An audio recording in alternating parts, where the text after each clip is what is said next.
ဒီဗီဒီယိုမှာကတော့ဒီခုံသုံးလုံးမှာ agent လုံးမဲ့သူတွေတော့ရပိုင်ဝင်နေရဘလို့ရှိလဲဆိုတာရေးဘလို့တွေရတာလဲဆိုတာကျွန်တော်အသေးသေးရှင်းပြပေးတော့မှာဖြစ်ပါတယ်။လက်ရှိဒီခုံသုံးလုံးမှာဆိုရင်ဒီနေ့စဉ်ပေါ်နဲ့ဒီလစဉ်ပေါ်နဲ့ဒီcommission တွေဒီခြားတော့ဒီပေါ်နဲ့ဒီအများကြီးရှိပါတယ်။ကျွန်တော်အဲ့ဒါတွေကိုကျွန်တော်တစ်ခုချင်းရှင်းပြပေးတော့မှာဖြစ်ပါတယ်။ဒါလေးတော့ကျွန်တော်ရတဲ့ဒီနေ့ရတဲ့ commission လေးပဲဖြစ်ပါတယ်။ commission 9000ကျော်ကျွန်တော်ရရှိထားပါတယ်။ကျွန်တော်တို့ရေတော့ပထမနေ့ချက် agent တွေကဒီနေ့စဉ်လာတာရေတော့တစ်ခုရပါတယ်။နေ့စဉ်လာတာကိုကျွန်တော်ရေတော့ပြပေးပါမယ်။အဲ့တော့ကျွန်တော်တို့လောက်ဆောင်ချက်တွေတစ်ချက်သွားမယ်ဗျ။လောက်ဆောင်ချက်တွေကဒီမှာဒီတော့သွားပေးပါမယ်။လောက်ဆောင်ချက်တွေကိုရောက်ပြီဆိုရင်လောက်ဆောင်ချက်တွေကိုရောက်ပြီဆိုရင်ကျွန်တော်တို့ကဒီ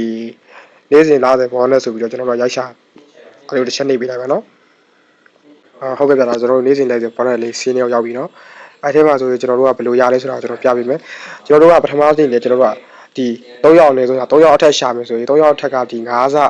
3ရောက်ထက်ကဒီသူ့ရဲ့ငွေသွင်းငွေရဲ့9စဖြစ်တယ်ဆိုကျွန်တော်တို့ကနေ့စဉ်ဘောနဲ့နေ့စဉ်သူ့ရဲ့ရာခိုင်နှုန်း10ရာခိုင်နှုန်းကျွန်တော်တို့ရရှိမှာပဲဖြစ်ပါတယ်။ဒီထိုးတူပဲဒီအောက်မှာကိုကတနေ့တည်းနဲ့မန်မာကို100ကျော်ရှာမယ်။ဒီမန်မာရဲ့ထိုးကြီးကလည်းမန်မာရဲ့ထိုးကြီး9စဖြစ်တယ်ဆိုကျွန်တော်တို့ကဒီမှာပြပေးထားတဲ့အတိုင်းသူကျွန်တော်တို့ရာခိုင်နှုန်းလိုက်ပုံနေ့စဉ်ဘောနဲ့လေးရပြသွားမှာဖြစ်ပါတယ်။အောက်ကတော့900ကျော်900ကျော်ကိုက900ကျော်မရရှိနိုင်ဘူးလို့ပြောလို့မရပါဘူးဒါကိုယ်နှက်လေးကောင်းနေဆိုရင်ကောင်းတဲ့တလားမမာတွေအများကြီးပဲရမှာဖြစ်ပါတယ်မမာအများကြီးများဆိုကိုယ့်ရဲ့နေ့စဉ်လားစာကလည်းများမှာပဲဖြစ်ပါတယ်ဟုတ်ကဲ့ကျွန်တော်ဒုတိယအနေနဲ့ကျွန်တော်လားစဉ်ဘောနဲ့လေးကိုကျွန်တော်ရှင်းပြပေးပါမှာဖြစ်ပါတယ်ဟုတ်ကဲ့ဒါကတော့ကျွန်တော်တို့ကြာရေးချင်းတွေလားစဉ်လားစာစီးရင်လေးပဲဖြစ်ပါတယ်ဒီလားစဉ်လားစီးလေးကိုကျွန်တော်အသေးစိတ်ရှင်းပြပေးမယ်ကျွန်တော်တို့ကဒီလားစဉ်မှာဆိုကျွန်တော်လုံးမှာကျွန်တော်လုံးမှာရှာတဲ့လူကြီးတွေရဲ့သူ့ကိုလား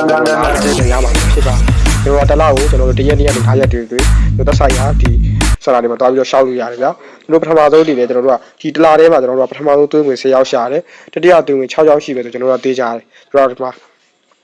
တော့လားစီလားစာ9000ရရှိပါဖြစ်ပါဒါပထမဆုံးဟာပါနော်ဒုတိယတစ်ခုကကျွန်တော်တို့ကဒီပထမဆုံးမှာလူ20ကျော်ရှာတယ်ပထမသွင်းငွေ20ကျော်တတိယသွင်းငွေ12ရောက်ကျော် plus ဆိုကျွန်တော်တို့ကဒီမှာတသိန်းရရှိပါဖြစ်တယ်ဒုတိယတစ်ခုကတော့ဒီကျွန်တော်တို့ပထမသွင်းငွေ30ကျော်တတိယသွင်းငွေက18ရောက်ကျော်မယ်ဆိုကျွန်တော်တို့ကပြပြထားတဲ့တသိန်းခွဲရရှိမှာဖြစ်ပါတယ်ကျွန်တော်တို့ကဒီပထမသွင်းငွေ40ကျော်မယ်တတိယသွင်းငွေ24ရောက်ကျော်မယ်ဆိုကျွန်တော်တို့က2သိန်းရရှိမှာဖြစ်ပါတယ်ဒါကတော့ဒါပထမသွင်းငွေအတွက်ကိုနော်ဒါက basic သူတွေတမားတွေတော့တချို့တွေကျတော့ဒီထက်မကအများကြီးရှာကြတယ်အဲ့လိုလူတွေအတွက်ကိုကျတော့ဒီမှာတို့ပို့ပြီးတော့ကိုယ့်ရဲ့ဒီရှာလာကြတော့ကြိုးစားတော့ရတဲ့ခွေကြီးတွေအများကြီးပဲဒီမှာကျွန်တော်တို့ကပထမသွင်းငွေကဒီမှာ90ကျော်တတိယသွင်းက25ရောက်ကျော်တယ်ဆိုကျွန်တော်တို့က3သိန်းရရှိမှာဖြစ်တယ်ပထမသွင်းငွေကရောက်100ကျော်မယ်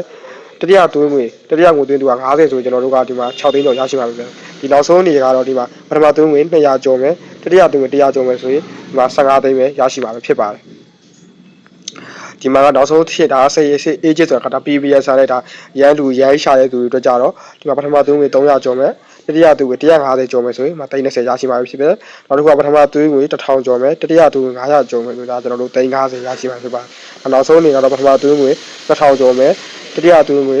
1000ကျော်မယ်ဆိုရင်ဒီမှာ300ရရှိမှာဖြစ်ပါတယ်ဒါလားစီလားဆက်ပေါ်နဲ့စီးရင်လေးတွေပါနော်ဟိုနောက်တစ်ခုကတော့ကျွန်တော်တို့ဒီ1 to 6 commission ပြပြီမယ်နော်1 to 6 commission ကဘယ်လိုရတာလဲဆိုတဲ့အကြောင်းကျွန်တော်နောက်တစ်ခုတက်ပြီးတော့ထပ်ပြီးတော့ပြပေးမယ်ဟုတ်ကဲ့ဒါလေးကတော့ဒါကျွန်တော်တို့1 to 6 commission ရတဲ့ခါပဲကျွန်တော်1 to 6ကကျွန်တော်တို့6ရောက်အထိကျွန်တော်တို့ကဗျာကျွန်တော်တို့6ရောက်အထိများလို့ကျွန်တော်တို့ကဗျာကျွန်တော်တို့ကဒီမှာစာရေးပြထားတယ်ဗျာကျွန်တော်တို့ကဒီပထမဆုံးနေကျွန်တော်တို့က A ကိုရှာမယ်ဆိုရင်ကျွန်တော်တို့ကကျွန်တော်တို့က A ကနေပေါ့ B ကိုဖိတ်ခေါ်မယ်ဆိုရင် B ဒီ A ရဲ့ assistant agent ဖြစ်သွားပါမယ်ဒီလိုပဲကျွန်တော်တို့ကအဲ့လိုမျိုးဗျာကျွန်တော်တို့အောက်ကလူကထပ်ပြီးတော့ရှာမယ်ဆိုရင်ကျွန်တော်တို့ကအောက်ကလူကထပ်ပြီးတော့ရှာမယ်ဆိုရင်ကျွန်တော်တို့ကအဲ့လို commission ကိုအစစ်စစ်ကျွန်တော်တို့ကရမယ်ဖြစ်တယ်ကျွန်တော်တို့ commission အချိုးတွေကျတော့ကျွန်တော်တို့ဘယ်မှာကြည့်လို့ရတယ်ဆိုတော့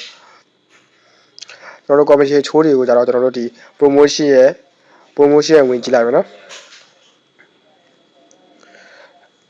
promotion ရဲ့ဒီအောက်ဆုံးမှာ commission အချိုးဆိုတဲ့ဟာလေးရှိတယ်နော် commission ချိုးဆိုတဲ့ဟာလေးထဲမှာကျွန်တော်တို့ဝင်ကြည့်မယ်ဝင်ကြည့်လိုက်ပြီဆိုရင်ကျွန်တော်တို့ဒီမှာဗျကျွန်တော်တို့ level လိုက်ကျွန်တော်တို့ကဒီ level လိုက်ကျွန်တော်တို့က commission လေးတွေချိုးလေးတွေရရှိပါမှာဖြစ်ပါတယ်ကျွန်တော်တို့ commission က asset commission ဆိုရင်ကျွန်တော်တို့ 0.4 ရရှိတယ်အဆင့်နဲ့ဆိုရင်ကျွန်တော်တို့ကဒီ 0.088ဆိုရရပြီကျွန်တော်တို့က level တွေကများဆိုကျွန်တော်တို့ကဒီမှာ commission ရပဲ commission လေးတွေကပို့ပြီးတော့များသွားမှာဖြစ်တယ်ဒီ level လေးတို့တော့ဒါ brother တို့ကဒီ sort နေနဲ့ level တင်သွားမယ် level တင်သွားနေကျွန်တော်တို့ရဲ့ဒီရတဲ့ commission ကများပြီပြကျွန်တော်တို့က level ကအများဆုံး level 10ရှိတယ် level 10ထိပဲဆိုရင်မိတ်ဆွေရဲ့ commission ရမယ်ဒီ asset commission က 1.4 ပဲဖြစ်ပါတယ်ကျွန်တော်တို့ asset commission က 0.98 ပဲဖြစ်ပါတယ်ဒါဒီကျွန်တော်တို့ကဒါ ကော်မရှင်ကိုကျွန်တော်တို့ပြပြတာကော်မရှင်ချိုးတွေကိုပြပြတာဖြစ်တယ်ဒီကော်မရှင်ကိုကျွန်တော်တို့ကဝင်စစ်လို့လည်းရပါဗျာနော်ကျွန်တော်တို့ဝင်ဘယ်လိုစစ်မလဲဆိုတော့ကျွန်တော်တို့ရဲ့ဒီကျွန်တော်ဆိုတဲ့ဟာတွေကိုသွားမယ်သွားပြီးပြီဆိုရင်ကျွန်တော်တို့ကဒီမှာဝင်စေးမှတ်တာဆိုတဲ့ဟာတွေကိုတစ်ချက်နေလိုက်ပါနော်ဒီမှာဝင်စေးမှတ်တာဆိုတဲ့ဟာတွေကိုတစ်ချက်နေလိုက်မယ်ဝင်စေးမှတ်တာဆိုတဲ့ဟာတွေတစ်ချက်နေပြီးပြီဆိုရင်ကျွန်တော်တို့ကဒီမှာဒီပေါ်လေးပါကျွန်တော်တို့ကငွေကျွန်တော်တို့ကော်မရှင်ဒီကော်မရှင်ရတဲ့ဟာတွေပဲတည်တတ်ကြည့်ကြတာပဲကိုဒီနေရာလေးပါကျွန်တော်တို့ပြောင်းပေးမယ်နော်အဲ့ဒီနေရာလေးပါကျွန်တော်တို့အပေါ်လေးကိုတစ်ချက်ဆွဲမယ်ဒီမှာ agent commission ဆိုတဲ့ဟာလေးကိုတွေးလိမ့်မယ်အဲ့ဒါလေးကိုတစ်ချက်နေပြီးတော့အတီးဒါလေးကတော့ဒါကျွန်တော်တို့၄စဉ်လားစဉ်ပေါ်တဲ့လေးတွေကိုရောက်မရောက်ကိုကျွန်တော်တို့ဝင်ကြည့်တာဒါလေးကတော့ကျွန်တော်တို့ရှောင်းနေစရာမလိုအော်တိုကျွန်တော်တို့အကောင့်တွေကိုထည့်ပြပါပြပါမယ်နောက်တစ်ခုကကျွန်တော်တို့ဒီ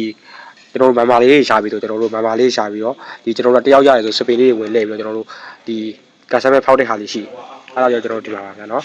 ဒါလေးကကျွန်တော်တို့တနေ့ကိုလူတယောက်ရှာတယ်ဆိုဒီစပီးဝေးလေးကတစ်ချိန်လှည့်လို့ရပါမယ်နော်တစ်ပိန်လှည့်လို့ရမယ်တစ်ချိန်လှည့်လို့ရပြီးတော့သူကဒီဟာလေးက2000ပြည့်သွားပြီဆိုကျွန်တော်တို့တစ်ချိန်ထုတ်လို့ရတယ်ဗျာကျွန်တော်ဆိုတော့တစ်ခါလှည့်ရမယ်လှည့်ရမယ်ဆိုသူဘယ်လောက်ရမလဲ300လေးချာဒီဟာလေးကအပေါ်မှာရှိတဲ့ဟာလေးကတော့3ရက်အတွင်းကျုံးဝင်နေဗျ3ရက်အတွင်းမှာကိုက2000ပြည့်တယ်ဆိုဒီဟာလေးကိုထုတ်ပြီးတော့ဒီဘောဟာလေးကိုထုတ်ပြီးတော့ကျွန်တော်တို့ထုတ်သုံးလို့ရတယ်ဗျာနော်ဒါကြောင့်နောက်တစ်ခုကတော့ကျွန်တော်တို့ဒါ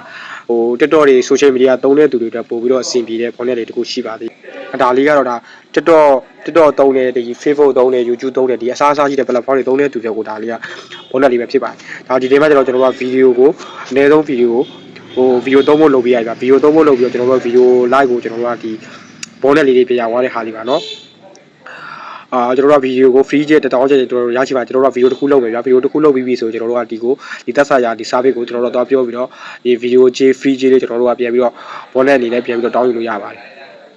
ဒါဗီဒီယိုကိုကျွန်တော်တို့ကအနည်းဆုံး3ဖို့အထိကနေပြီးတော့စပြီးတော့လုပ်ပေးရမှာပဲဖြစ်ပါတယ်ဒီ social platform ထားတဲ့လူတွေမှာဒီ Telegram channel ဝါနဲ့လူတွေရှိတယ်ဆိုတော့ဥပမာ subscriber 1k ကျော်တယ်ဆိုရင်ဒီကိုယ့်ရဲ့ channel မှာဒီကြော်ကြပိုလေးတွေတီးပြီးတော့လည်းဒီဘောနဲ့လေးဝင်ရောက်ယူပြီးတော့ယူလို့ရပါတယ်ဗျာနော်ဘောလေးနောက်တဲ့တစ်ခုရှိတယ်အဲ့ဒါကတော့ age တွေ300ကျော်လေးရရှိနိုင်ပါတယ်အဲ့ဒါလေးကကျွန်တော်ဒီမှာနောက်ဆုံးကဒီဘောနဲ့လေးကိုတစ်ချက်နေတိုင်းပဲကျွန်တော်တို့ကဒီမှာကကျွန်တော်ဒီ user တယောက်ကိုရှာမယ်ဆိုရင်ကျွန်တော်တို့က user တယောက်ကိုဖိတ်ခေါ်တယ်ရှာတယ်ထားပါတော့ကျွန်တော်တို့ကဒီမှာသတ်မှတ်ထားတယ်1000ကိုရရှိပါဖြစ်တယ်ကျွန်တော်တို့2ယောက်ရှာမယ်ဆိုရင်1500ရရှိပါဖြစ်တယ်3ယောက်ကိုရှာမယ်ဆိုကျွန်တော်2000ရရှိမယ်4ယောက်ကိုဖိတ်ခေါ်မယ်ဆိုရင်4000ရရှိပါဖြစ်တယ်ကျွန်တော်တို့ကအမြင့်ဆုံးကတော့အောက်ဆုံးမှာရှိတယ်ဗျအမြင့်ဆုံးကကျွန်တော်တို့ဘယ်လောက်ထိရနိုင်လဲဆိုတော့တို့ကလူတာဖိတ်ခေါ်တာ2000တာဖိတ်ခေါ်မယ်ဆိုကျွန်တော်တို့ရရှိမှာကဒီမှာ300ကျော်ထိတောင်ကျွန်တော်တို့ရရှိမှာပဲဖြစ်ပါတယ်အားကြောင့်မို့ဒီဘုံနဲ့လေးကလည်းညံညံကိုစိတ်ဝင်စားဖို့ကောင်းတယ်အားကြောင့်မို့ခိုးသုံးလုံးကဆိုရင်မိတ်ဆွေတို့ agent တွေအတွက်ကိုဝင်လမ်းကြောင်းလေးဒီခုနေတဲ့လက်ကောတခြားအိမ်ငန်းနေတဲ့လက်ကောအများကြီးလုံးဖို့အတွက်ရန်ကိုကောင်းမှုပါတယ်ဗျ